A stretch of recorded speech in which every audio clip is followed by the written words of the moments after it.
Oke, bismillahirrahmanirrahim. Assalamualaikum warahmatullahi wabarakatuh. Pertama-tama, semoga juga Allah telah memberikan saya kesehatan sehingga saya bisa menuntaskan nabi saya pada malam hari ini, dan salawat salam selalu saya curahkan kepada baginda Nabi Muhammad SAW yang telah membawa kita dari zaman jahiliyah sampai zaman Islam ya. Ini yang termasuk kepada Abi Hanif selaku Direktur Pondok Pesantren Seperkaya Marabani Bidah, dan kepada Umida selaku pengasuh Pondok Pesantren Seperkaya Marabani Bidah, dan lagi kepada guru-guru Pondok Pesantren Seperkaya Marabani Bidah, kepada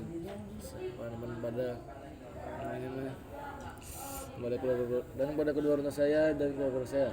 Semoga saya selalu saya akan memastikan tentang fungsi-fungsi Al-Quran. Yang pertama, Allah itu menurunkan Al-Quran sebagai petunjuk bagi manusia, dan di dalam Al-Quran itu banyak diterangkan mengenai fungsi-fungsinya. Itu salah satunya adalah untuk sebagai petunjuk manusia dalam menempuh kehidupan. Dan Al-Baqarah juga sudah menerangkan dalam surat Al-Baqarah ayat 2. Al-Baqarah 2 itu yang berbunyi, "Dzalikal kitabul la raiba fihi hudal lil muttaqin." Kitab Al-Quran ini tidak ada keraguan padanya, petunjuk bagi orang-orang yang bertakwa. Ini ayat surat Al-Baqarah 2. Selanjutnya, yang kedua adalah sebagai sumber pokok ajaran Islam. Fungsi Al-Quran ini sebagai sumber ajaran Islam sudah diyakinkan dan diakui kebenarannya oleh segenap umat Islam. Sumber-sumber dalam Al-Quran ada yang disebut ada ajaran dasar dan bukan dasar. Ajaran dasar adalah ajaran-ajaran yang diungkapkan pada ajaran dasar adalah ajaran-ajaran yang hanya diungkapkan pokok-pokoknya.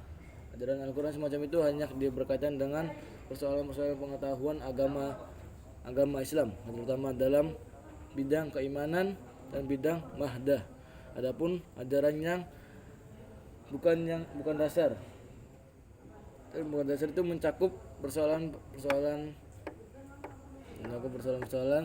kemanusiaan secara umum yang meliputi hukum, ekonomi, politik, sosial, budaya, pendidikan, ilmu pengetahuan atau seni. Mengenai bidang-bidang itu Al-Quran hanya menunjukkan prinsip-prinsip umum, pengaturannya dalam bentuk rincian dan pengembangan diserahkan kepada manusia sesuai kemampuan yang dimilikinya, lingkungan dan zaman di mana manusia berada. Hanya semua manusia tidak boleh bertentangan dengan prinsip-prinsip yang telah digariskan Al-Quran. Kita ambil contoh selanjutnya yang ketiga adalah peringatan dan pembelajaran bagi manusia. Di dalam Al-Quran itu banyak dituliskan kisah-kisah nabi dan umat-umat yang terdahulu, baik yang taat melaksanakan ajaran-ajaran Islam maupun baik yang taat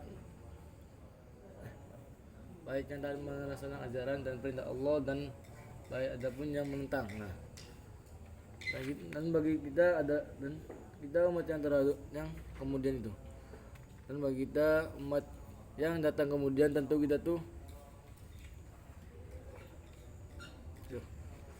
kita harus pandai-pandai mengambil pelajaran dari kisah-kisah yang dituliskan dalam Al-Quran, dan kisah-kisah itu berguna bagi kita baik sebagai pelajaran maupun peringatan. Orang-orang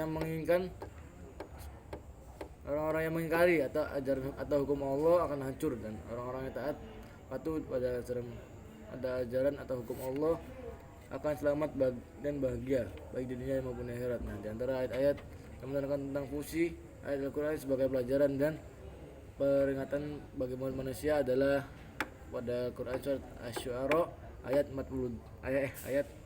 surat ke-42 ayat 7. Mungkin cukup sekian dari saya. Assalamualaikum warahmatullahi wabarakatuh.